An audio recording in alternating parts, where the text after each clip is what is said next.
Okey, hari ni helmet ARC 30 tahun anniversary RCB telah sampai.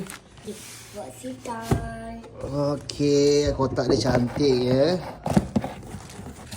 Okey, dia datang sekali dengan dia punya bag lah.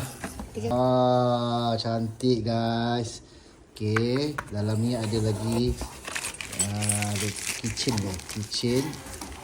Lepas tu ada cabutan bertuah. Jadi tengok siapa yang menang.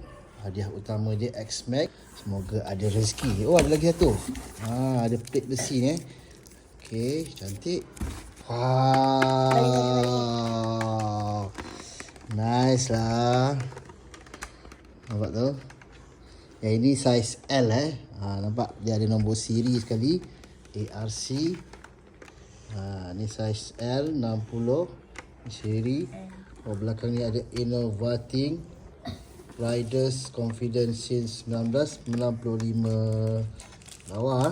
Setiap helmet ni dia limited edition, ada nombor siri. Jom kita tengok padding dia pun cantik. Okey, inilah helmetnya. Smart.